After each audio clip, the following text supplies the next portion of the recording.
I'm very glad to be able to take part in this celebration in St. Louis on Human Rights Day.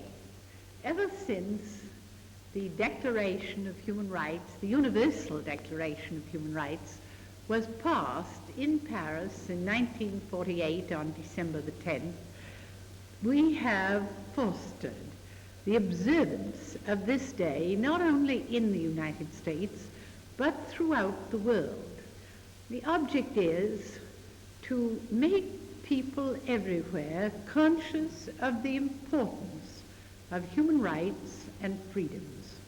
The reason for that is that these are spoken of and emphasized in the Charter of the United Nations, and the Declaration was written to elaborate the rights already mentioned in the Charter, and to emphasize also for all of us the fact that the building of human rights would be one of the foundation stones on which we would build in the world an atmosphere in which peace could grow.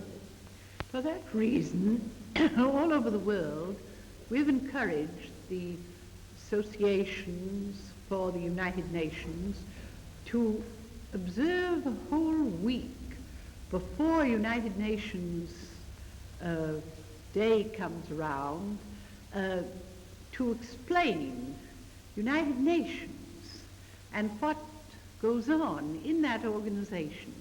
And when we come to the celebration for human rights, we try to particularly have people study the Declaration so that they will really understand what were considered to be the most essential rights for all people to have throughout the world.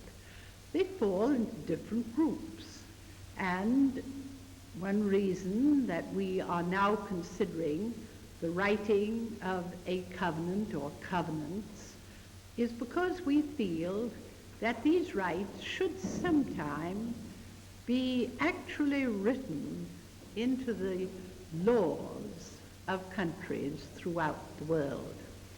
And that can be done by the adoption of covenants and the changing of laws to meet whatever a country has accepted in a covenant which will be written in treaty form.